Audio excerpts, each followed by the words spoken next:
What's up, everybody? Welcome back to Falcon Blues TV. It's your boy Sachin here for delayed match reaction.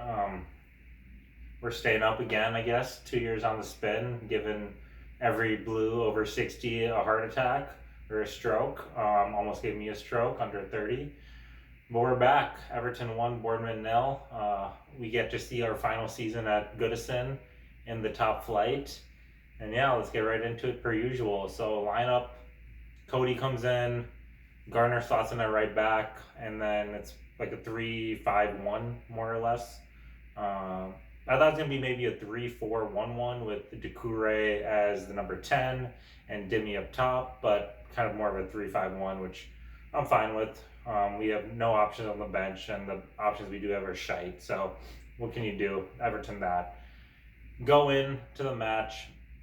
Bournemouth, credit to them, they showed up. They weren't on holiday except for Neto, who wanted to fuck off to Brazil. So we get Travers in their net, and yeah, the rest of their team, strong side. Billing, I think, is a good player. Lerma is a good player.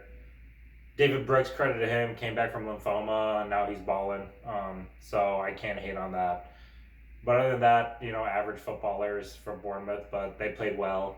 For us, other than the first 5-10 minutes when they had some chances, we were in the ascendancy the first half. Ghana, I said, I was in the pub, I said if Ghana scores, we deserve to stay up just for that. Because I remember his last goal, they said on the NBC feed, and for the American Blues, that feed is so bad. But Ghana last scored against Huddersfield way back in 2018.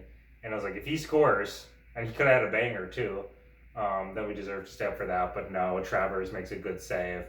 But in the first half, I want to talk about one player, James Garner, at right back. And what a player he's going to be. He's going to be better than Onana because when he does play in midfield, it's like the whole watch Busquets, you watch the whole game. You watch the game, you don't see Busquets, that kind of thing. He does everything right.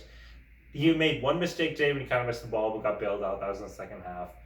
But he does everything right. He's got a bit of skill. Had some trickery, a little flick over. One of the fouls should have been a yellow, but of course Stuart Atwell is part of the three blind mice, so no. And then of course he had that effort at the end of the first half that that I thought was a goal. I couldn't believe the Travers saved it. But other than Doucouré, who obviously is the man of the match for what he did, Garner I thought was the best player on the pitch for us. So he was immense, and he did a proper job at right wing back. He said in an interview a week or two ago, I'll play wherever. I haven't played there before, but I'll do it kind of a Wobie, and he really showed that. So I want to give a shout out to him. He was my man of the match, just for how well he did and what he brought to the team. But otherwise, the first half, Ghana had the chances, not too much. We were in the ascendancy per usual. And people next to me at the pub were like, you got to make one of these go in. I'm like, how long have you guys watched Everton? We're always in the ascendancy, and then we give up some bullshit up on the counter. But we didn't, and it was 0-0. And then the second half, I thought there were, first of all, Stuart Atwell, like I said, blind.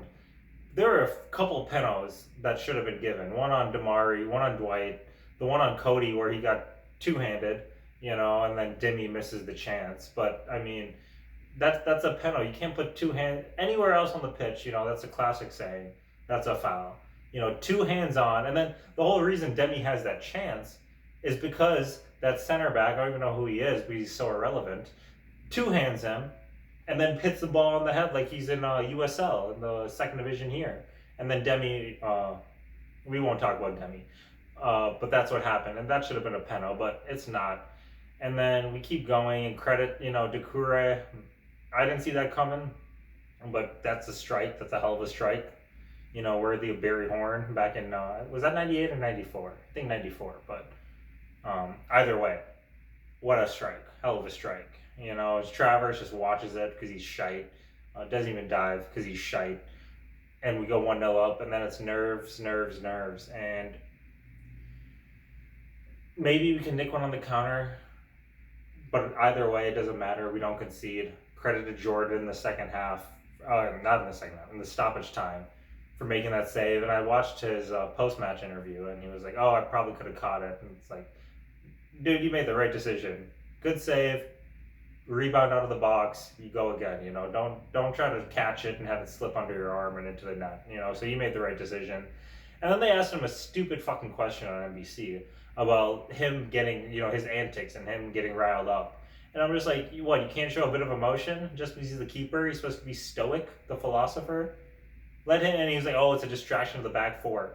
Doesn't matter who our goalie is, our back four are fucking cross-eyed half the time, you know? They can't keep one man in front of them. So I hate the NBC feed. I wanted to mute it at the pub, but whatever. But credit to Jordan for that. And then, you know, Mina, it's his last match. Very sad because he's our best center back by far. You just know if the ball is going crossed in and he's there, he's gonna win it. I thought he was gonna get the goal. I just was waiting for a Mina header off the corner for the winner, but alas, not to be. But it's really sad to see him go because he's a true warrior. You know, a lot of frauds have played for our club, come and gone, but he's one. You know, when the fans confronted the team, I think October or so, it was before the new year. You know, he got out of the car and said, you know, I'll die for the club, and credit to him because he would. I truly believe that. You know, he's a true warrior out there on the pitch. So best wishes to him, and it'll be sad to see him go, but he can't stay fit. And then yeah, you know, I will say people were clamoring for Sean to make a sub. I was like, no. Who are you going to bring on? Lonergan? No chance. He made the one right sub, I think, bringing on Simsy for Demi when Demi was gassed. But Sims didn't make an impact, didn't have a chance really, but it's okay. It does at that point it didn't matter. It was just press, you know, have your positional marking right and go from there. But sorry, one comment I want to make in the first half is our crosses were good. They're really good. The issue is we don't have a target forward or target man or center forward. But a bigger issue I thought was we didn't have multiple runs in the box. We'd have one person in the box making a far post run, and you need that person in the box making the near post run, and then someone, the late runner, making the far post run. And I swear to God, if we had a near post runner, there were at least 2 or 3 chances that, you know, may have gotten the end of it, and we didn't. That goes down to the tactics of the manager, but you know, we got the 3 points. Watch Dave and Paul's reaction too. They brought up the list.